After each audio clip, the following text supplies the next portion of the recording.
Okay, how's it going, everybody? I hope you're all doing well. Okay, so in this episode, I thought I'd briefly try to say something about the nature of philosophy, but from the point of view that might seem a bit unusual or not often considered. Okay, well, so what is philosophy? Now, I'm sure that when most people hear the word philosophy, they think about something like the esoteric and the abstract, right? And then when they think about the philosopher, they probably picture someone in a tie and a tweed suit with padded elbows lecturing in some old seminar room about something that's quite removed from everyday life. But I have to say that there is an altogether different side to philosophy. One that's been somewhat neglected for a long time now, but one that's actually closer to its original spirit. It's one, I would say, that began with the ancient Greeks, but maybe more especially with the philosopher Epicurus. You see, for Epicurus, philosophy was totally useless if it didn't do anything to help expel the malady of our souls. That's to say, for him, philosophy was purely medicinal. It wasn't at all about speculating about abstract matters. No, it was about making us happier. It was about restoring us to ourselves and to life.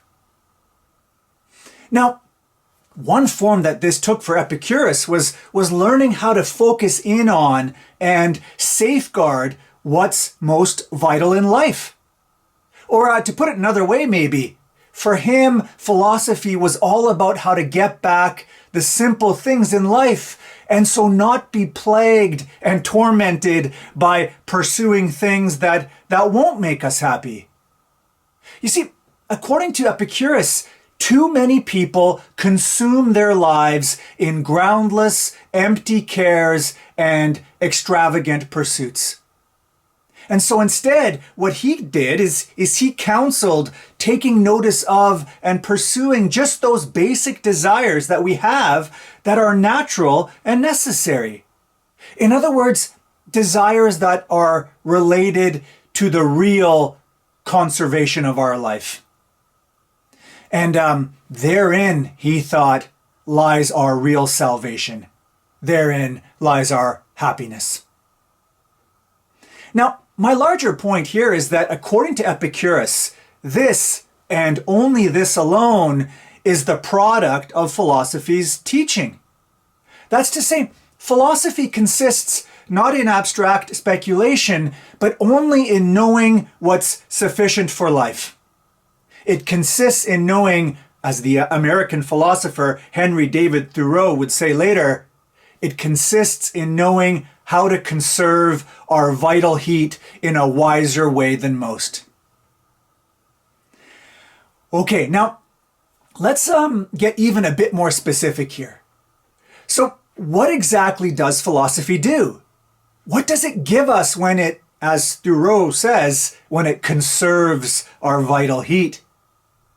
Well, when philosophy teaches us to return to a more simple life, what it's really doing is returning us to the essential acts of life, which means that we're more grounded, more tethered to the earth and to what we really need, and so more attuned to the pleasures of existing and of feeling.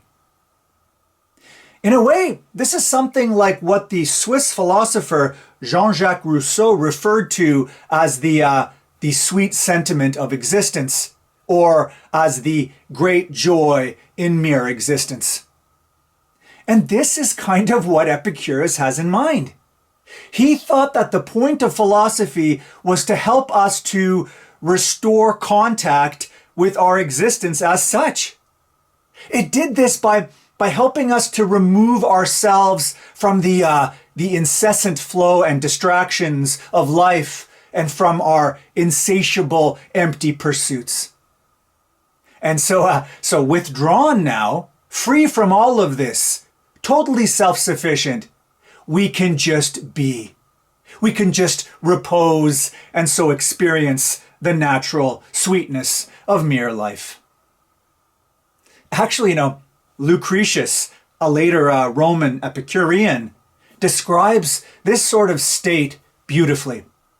He writes this. He writes, "Those who follow their true nature never feel cheated of enjoyment when they lie in friendly company on velvety grass near a running brook beneath a tall tree and provide their bodies with simple but agreeable refreshment." And I mentioned Thoreau a bit earlier there. And actually, in many ways, his approach is remarkably similar to Epicurus's. Remember that he's the guy who settled near Walden Pond in completely natural surroundings. And whether he was directly influenced by the ancient philosopher or not, in a way, his goal was to try to live the simple Epicurean life. I mean, look at what he says in the early part of his incredible book, Walden. What he does there is he criticizes modern life. He calls it a senseless life. He says people are consumed by artificial worries and pursuits. They strive after luxury and status, but ultimately that only brings them more and more despair. And actually, now that I think about it, Thoreau also specifically criticizes philosophy and philosophers. For example, he says, while there's no shortage of professors of philosophy, the problem is that there are no actual philosophers. And that's because for him, professors of philosophy are scholars. They're all about theoretical discourse, and there are lots of professors like this. But for him, what's lacking are actual philosophers. And that's because to be an actual philosopher means to recognize the deepest wisdom and live according to its dictates, which for Thoreau ultimately translates into the life of discipline and the reduction of desires and into being attuned to our surroundings. Like Epicurus, it's to live the simple and the practical and the completely engaged and awakened life. So really you might say that for Thoreau, to commit to live in the natural surroundings of Walden was a philosophical act. It was the act of the genuine philosopher as he understood it. Ultimately, a real philosopher lives the simple, practical life and so maintains his vital heat better than most. Anyway, I guess my point with all of this is just to show that whether it's Epicurus or Thoreau, there is another way of thinking about the philosophical life, one outside the walls of the academy.